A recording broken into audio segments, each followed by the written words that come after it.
வணக்கம். இது நியூஸ் 8 தமிழ்நாடு செய்திகளை தொகுத்து வழங்குவதற்காக நான் பாலவேல் சக்கரவர்த்தி. செய்திகளை விரிவாக பார்ப்பதற்கு முன்னர் முதலில் தலைப்புச் செய்திகளை பார்க்கலாம். இலங்கை அதிபர் தேர்தலில் ஆர்வத்துடன் வாக்களிக்கும் மக்கள். மாலை 6 மணிக்கு வாக்குகள் எண்ணும் பணியை தொடங்க ஏற்பாடு.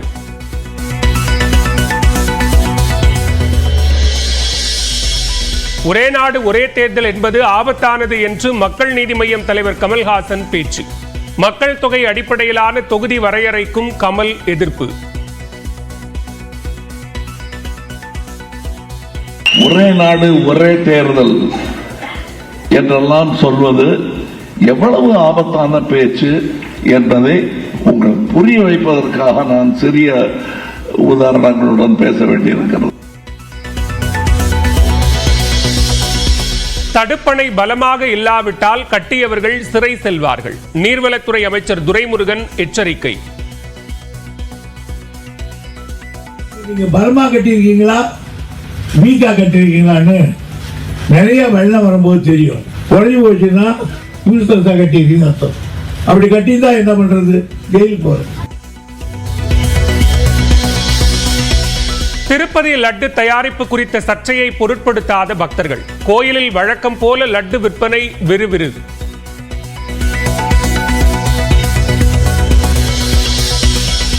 திருப்பதி ஏழுமலையான் கோயிலில் தோஷத்தை போக்க சிறப்பு ஏற்பாடு என தகவல். லட்டு தயாரிக்க மாட்டு கொழுப்பு பயன்படுத்தியதாக எழுந்த சர்ச்சையை தொடர்ந்து நடவடிக்கை. திருப்பதி லட்டு விவகாரத்தில் திண்டுக்கல்லில் உள்ள ஏஆர் பால் பொருட்கள் நிறுவனத்தில் ஆய்வு. பால், நெய் மாதிரிகளை சேகரித்த மத்திய உணவு பாதுகாப்புத்துறை அதிகாரி.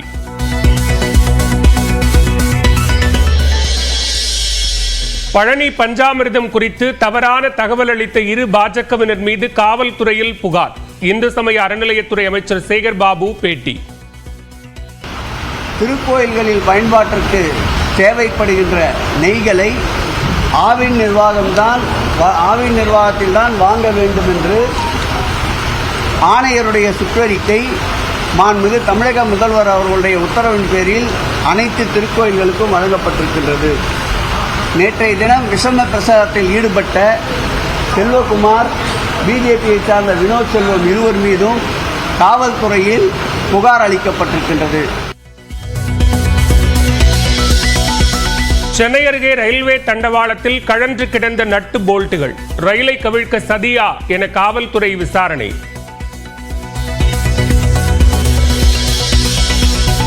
சென்னை அருகே பூந்தமல்லியில் அரசு பேருந்தின் மேற்கூரையில் ஏறி ரீல்ஸ் பதிவிட்ட மாணவர்கள். நடுவழியில் பேருந்தை மடக்கி மாணவர்கள் அட்டகாசம்.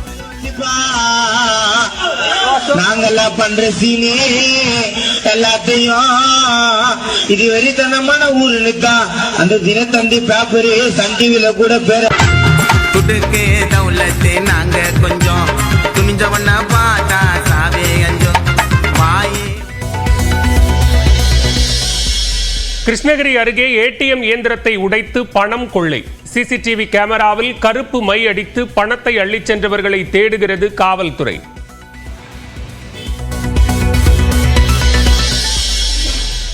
சொந்த வாழ்க்கையில் தலையிடாதீர்கள்.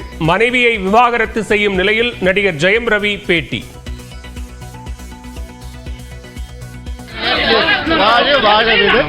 யாரையும் இதுல இருக்காதீங்க. அது எதையோ பேர்லாம் சொல்லி எதோ பண்றாங்க, பண்ணாதீங்க. பர்சனல் லைஃப் இருக்க விடுங்க. இன்று திருவள்ளூர், ராணிப்பேட்டை, காஞ்சிபுரம் ஆகிய 3 மாவட்டங்களில் கனமழை பெய்யும். சென்னை வானிலை ஆய்வு மையம் கணிப்பு.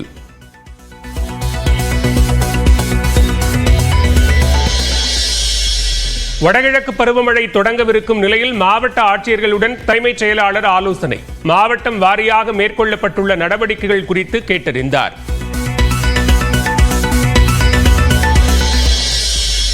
கொடைக்கானலில் பூத்து குலுங்கும் கானக செர்ரி மலர்கள்.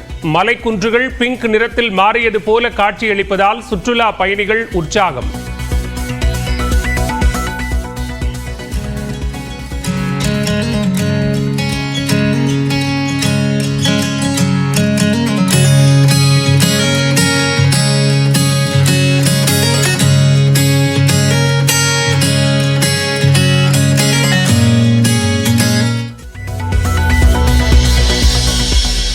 அடிதடி வழக்கில் பாடகர் மனோவின் மகன்களுக்கு முன்ஜாமீன், சென்னை உயர்நீதிமன்றம் உத்தரவு.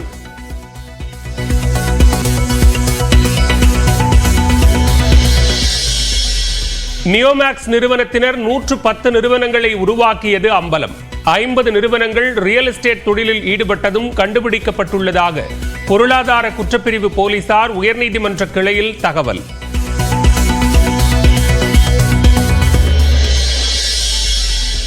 வங்கதேசத்துக்கு எதிரான டெஸ்ட் போட்டியில் அடுத்தடுத்து சதம் விளாசிய ரிஷப் பந்த் மற்றும் சுப்மன் கில் இரண்டாவது இன்னிங்ஸில் 287 ரன்கள் குவித்து இந்தியா டிக்ளேர் செய்த நிலையில் 515 ரன்கள் இலக்கு.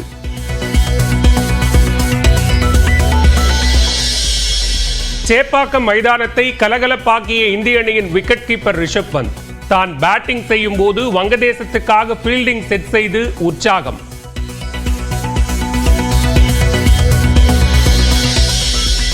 டெல்லியின் 3வது பெண் முதலமைச்சராக இன்று மாலை 4:30 மணிக்கு பதவியேற்கிறார் அமைச்சர் அதிஷி.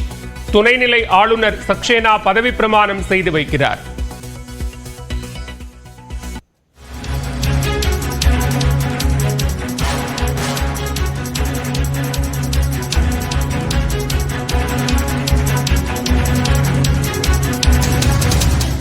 தற்போதைய அண்மை செய்தியை பார்த்துக் கொண்டிருக்கிறோம். தமிழக வெற்றிக் கழகத்தின் முதல் அரசியல் மாநில மாநாடு விக்கிரவாண்டியில் நடைபெற உள்ளது. இதற்காக 176 ஏக்கர் நிலம் ஒப்பந்தம் செய்யப்பட்டிருக்கிறது. மேலும் மாநாட்டிற்கு பொறுப்பாளர்களும் நியமிக்கப்பட்டிருக்கிறார்கள். இத்தொடர்பான கூடுதல் விவரங்களோடு இணைகிறார் சிறப்பு செய்தியாளர் செந்தில் ராஜா. செந்தில், விவரங்களை பதிவு செய்யலாம். பலவில் தமிழக வெற்றி கழகத்துடைய மாநில மாநாடு அக்டோபர் 27ஆம் தேதி நடைபெறுவதாக நேற்று விஜய் அறிவித்திருந்தார். இதற்காக நிலம் ஏற்கனவே ஒப்பந்தம் செய்யப்பட்டிருந்தது. அதாவது குறிப்பாக பார்த்தீர்கள் என்றால் விழுப்புரம் மாவட்டம் வி சாலை என்ற கிராமத்தில் 155 ஏக்கர் நிலம் ஏற்கனவே ஒப்பந்தம் செய்யப்பட்டிருந்தது. அதில் சில நிபந்தனைகளை காவல்துறையினர் விதித்திருந்தார்கள். குறிப்பாக அந்த 155 ஏக்கர் நிலத்தில் வட மாவட்டங்களில் இருந்து வரக்கூடிய வாகனங்களை நிறுத்துவதற்கு மாநாட்டு நடக்கும் இடத்திற்கு எதிர்புறம் ஒரு 40 ஏக்கரை ஒப்பந்தம் செய்திருந்தார்கள். ஆனால் அந்த மாநாட்டுக்கு எதிர்புறம், குறிப்பாக விக்கிரவாண்டியில் இருந்து சென்னை வர வழியில் இடதுபுறம் மாநாடு நடைபெற இருக்கிறது. அதில் அதே பகுதியில் தென் மாவட்டங்களில் இருந்து வரும் வாகனங்கள் 2 சக்கர வாகனங்கள் நிறுத்துவதற்கான வசதிகள் செய்யப்பட்டிருந்தன. ஆனால் வட மாவட்டங்களில் இருந்து வரக்கூடிய அந்த வாகனங்களை நிறுத்துவதற்கு சாலையின் வலதுபுறத்தில் 40 ஏக்கர் நிலம் ஒப்பந்தம் செய்யப்பட்டது. அதற்கு தான் ஆட்சேபனை தெரிவித்திருந்தார்கள் காவல்துறை. இந்த நிலையில் தற்போது விக்கிரவாண்டியில் இருந்து சென்னை வரக்கூடிய வழியில் இடதுபுறமே மேலும் 55 ஏக்கர் நிலத்தை ஒப்பந்தம் செய்திருக்கிறார்கள். இதன் மூலமாக ஏற்கனவே 155 ஏக்கர் நிலமாக இருந்தது, தற்போது 176 ஏக்கர் நிலமாக ஒப்பந்தம் செய்யப்பட்டிருக்கிறது. இதன் மூலம் அந்த பணிகள், மாநாட்டு பணிகள் தற்போது வேகம் எடுக்க தொடங்கி இருக்கிறன. விரைவில் அந்த மேடை அமைப்பது, அந்த இடத்தை சரி செய்வதற்கான வேலைகள் தொடங்க இருக்கிறது. இது மட்டும் இல்லாமல் இந்த மாநாட்டிற்கு மக்களை அழைத்து வருவதற்காக, தொண்டர்களை அழைத்து வருவதற்காக பொறுப்பாளர்களை நியமிக்க சொல்லி விஜய் ஏற்கனவே உத்தரவிட்டிருந்தார். அதன்படி ஒரு தொகுதிக்கு 5 பொறுப்பாளர்கள் என்று ஆண்களை நியமித்திருந்தார்கள்.